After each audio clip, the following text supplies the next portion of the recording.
Greetings citizens, welcome to this Bartender 4 demo, whereupon I show you how to set up your action bars and shortcut keys to improve your combat effectiveness.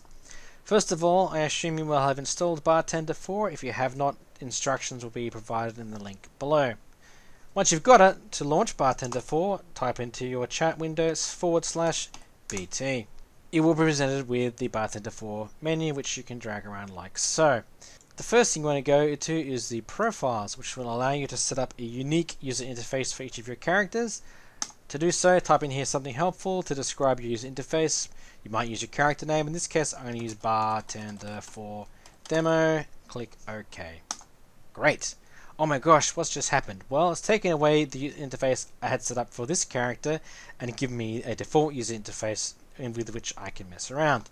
If I ever lose my interface, e.g. I accidentally move a bar off the screen, or I need to start from scratch for whatever reason, I can click the reset profile button here. This doesn't look like the default Blizzard bar we had just a moment ago. Well, that's because it's under a different preset. So if you want to start from scratch, select the presets button, select the appropriate interface, in this case Blizzard interface, and click apply preset. We're now back to where we were. Okay, so what can we do with action bars? Well, start by disabling the lock button here. The action bars are now visible to you. Well, some of them are, and you can click and drag them around like so, including your stance bar, pet bar if you've got one, your bag bar, your micro menu, or any other bar you happen to have on screen. If I then click lock, the bars now are in that location, and I can even interact with them like so by clicking them or pressing the shortcut key if I happen to know what it is. You cannot open Bartender while you're in combat, so wait for Consecrate to tick out. There we go. So, why might you want to adjust this? Well, we'll discuss user interface design in another video, but essentially, depending on what your role is, you might need to have your action bars in different locations. When Warcraft was first released, computer monitors were quite small, and the default user interface was appropriate for many of the things you want to do. These days, with many advanced raid mechanics and various horrible things coming at you from different directions, you need to have better situational awareness, and having extra clutter on your user interface makes it harder for you to detect what's really important, or worse yet, interrupts your important DPS rotation. So to this end, we want to try and get rid of as much clutter as necessary. We're going to Marie Kondo user interface. So first of all, we don't really need this bar down the bottom here because there's no action bars in it. So let's go down to the Blizzard art bar and disable it. And let's go to the status tracking bar and disable it. Well, if you're still leveling your character, you might wish to keep that, but I'm max level, so I'm not interested in it. Okay, what about all these other bars hanging around the place? Are there any other bars we can use? Let's go check. So, bar 1, enabled. Bar 2, not enabled. What does it mean? There's an extra bar there. How many more bars are there? Enabled, enabled, bar 5, bar 6, bar 7, enabled, bar 8, enabled, bar 10, enabled, bar 9, enabled. Great. So we've got 10 bars. As well as that, we have the bag bar, the extra action bar, micro menu, and a few other bars. So, let's see, just for the sake of the tutorial, let's drop the bar down there, out of the way. In fact, I might go hide some of these bars and just use one bar to focus on to make this. Let's go get disable 4, 5, actually 6, 7, 8, 9, 10. Alright, so extra action bar, let's go hide over there. Pet bar can go hide over there. Stance bar. Alright, so we've got 3 bars here. Bar 1, bar 3, bar 2, and a vehicle bar, which will move out of the way. Okay. What can we do with these bars? Well, the first thing we can do is change the opacity. Just for the sake of this, I'm going to turn that off so you can see what's happening. Okay. The alpha refers to how visible the bar is. If the bar is completely invisible, you cannot click on it. Well, that one is visible, so you can click on it. Let's move away so the consecrate times out. Okay. Now, the shortcut for consecrate is 3. Even though I've removed the bar completely from visibility and I can't click on it, because they're somewhere, I can press the shortcut key. The ability is still active, it's just invisible and I can't see it. But if I've memorized the shortcut key, I don't need to see it. unless I'm tracking the cooldown, which I'll cover for something else. Let's put it back for now though. Scale refers to the size of the buttons. Depending on your screen, you might like larger buttons or smaller buttons. In particular, if you're on a laptop with a very small screen, you might need large buttons to be able to see what you're doing. Padding refers to the gaps between the buttons. As a tank, I often need to be able to see what I'm doing. If you look down here at the bottom of the screen, these bars are obscuring what the combat dummy is doing, if it had feet for example. But if I'm looking behind me back here, because there's gaps in these buttons here, I can see clearly behind me. For that reason, on my user interface that you saw a moment ago, which I'll bring up in just a second once we're out of combat. If I go back to my primary combat profile, Molecular Salfang, you'll see that I've got gaps between the rows here. That allows me to, while I'm fighting, see what's going on behind me, as well as what's happening in front of me.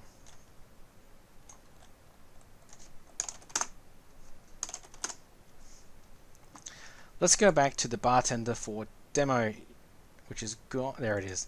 Just about to panic. Okay, back to bar 1. The next slider is how many buttons I want to be on the user interface. Most of the time you'll want to have maximum number of buttons, but depending again on your screen size and other factors that matter to you, you may have a different number there. Okay, probably you've noticed by now that one of these bars is actually vertical. The way you control that is with the rows slider. The number of rows you have is, well, whether it's going to be vertical or not. You can have boxes if you like, or just bars or columns. Either is fine. The remaining drop-down boxes in this section control which way the bar grows. And in my, it's just a personal taste.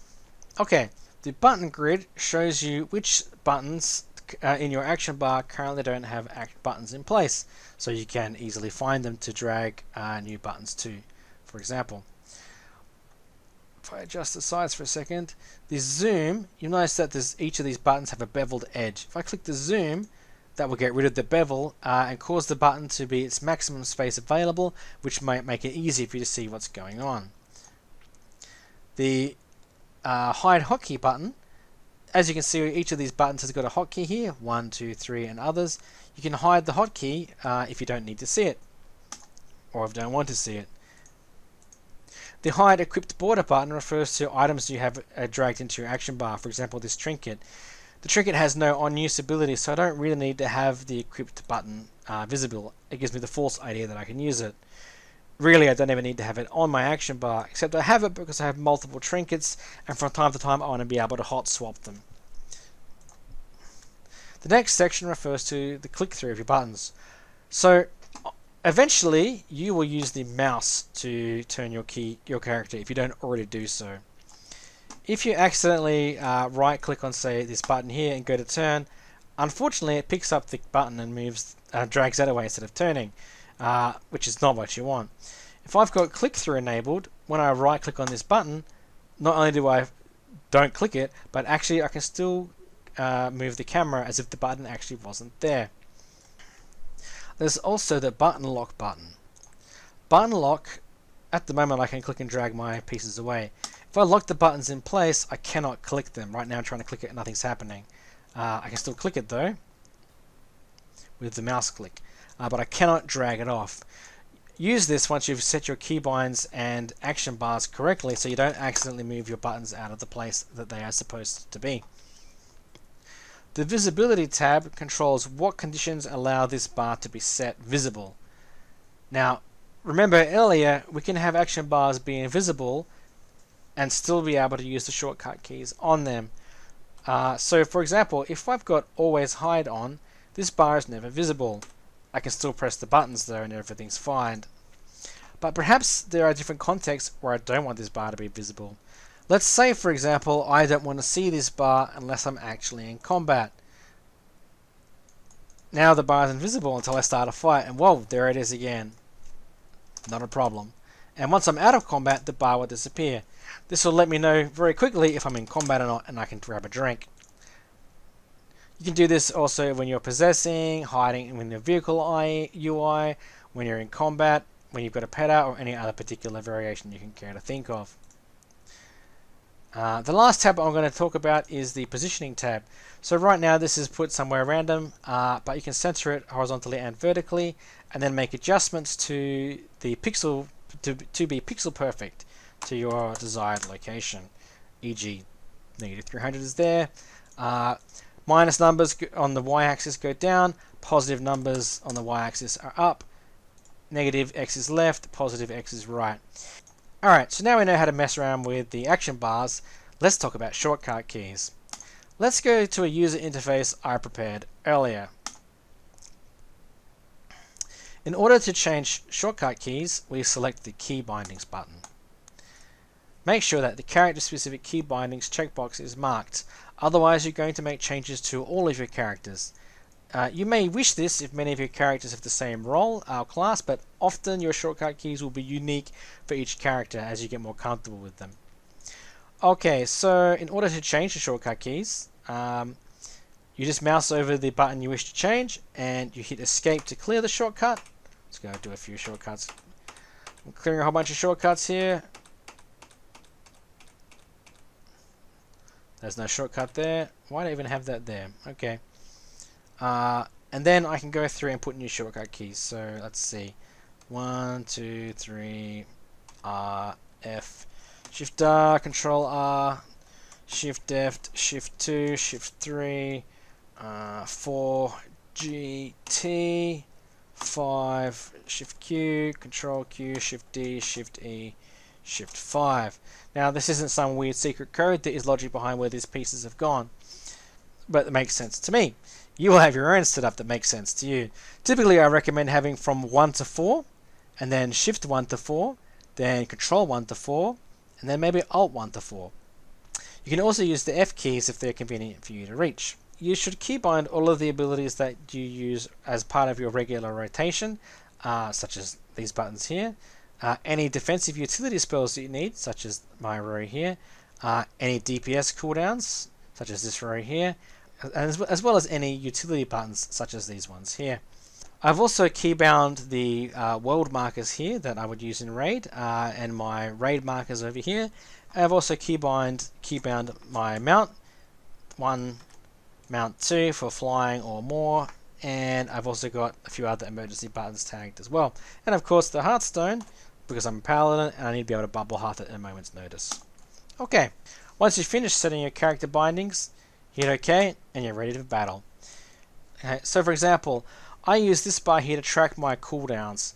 There's actually a better way of doing it, which we'll cover in another video for weak auras. But for now, any spell that I don't need to track the cooldown of, I should actually move out of the bar here. Any ability that you don't actively need to track the cooldown of, you can move down outside of your primary focus. Your eventual goal is to memorize your rotation and keybind so that you don't actually need to have any of these visible. For example, Flash of Light has no cooldown. It's always available. So I don't need to actually be able to see it or track it. Although my keybinds are memorized, I need to track the cooldowns here as well as how much holy power I've got so that I know when I can activate my defensives.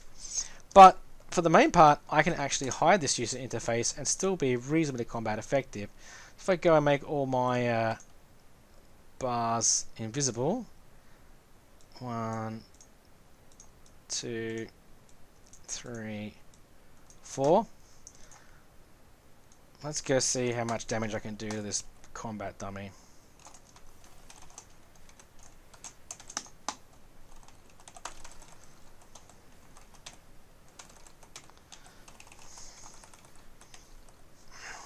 So, even though I am missing cooldowns here from time to time and not pressing the buttons in the best effective order, you can get the idea here that even though none of my buttons are visible here, I'm still able to interact with them, I'm still able to be reasonably combat effective, and most importantly, because I don't have any buttons in the way of what I'm actually doing, I've got a clear idea of what's happening around me.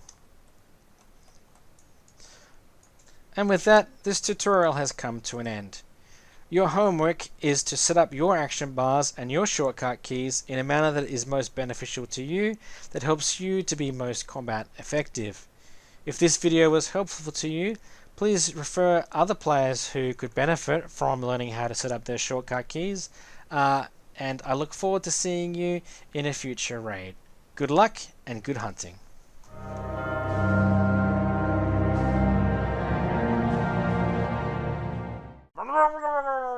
Kingdom of